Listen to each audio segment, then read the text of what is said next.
La protesta dei lavoratori del trasporto pubblico locale di Venezia prosegue. Dopo quella di inizio febbraio, l'8 marzo ci sarà una seconda astensione dal lavoro. A Piazzale Roma e a Fondamente Novi a Venezia, a Piazzale Cialdini a Mestre e a Santa Maria Elisabetta a Lido, 4 presidi dei sindacati distribuiscono una lettera aperta ai cittadini nella quale si spiega che i circa 2.900 dipendenti del gruppo AVM non intendono pagare da soli la crisi dell'azienda con un taglio dello stipendio che giudicano inaccettabile.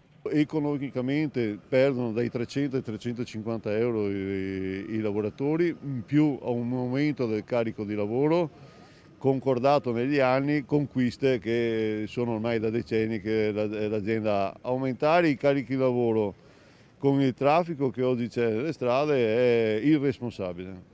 Quindi praticamente devono lavorare di più per guadagnare di meno? Sì, confermo, questa è la grande idea che ha il Comune di Venezia e anche l'azienda. Secondo i sindacati lo stesso zelo non si riscontrerebbe negli stipendi del gruppo dirigente. A quanto ci risulta, per i dirigenti si sono da soli messi in discussione la parte di premio, cioè il 30% che i dirigenti hanno per contratto sugli obiettivi eventualmente che raggiungono.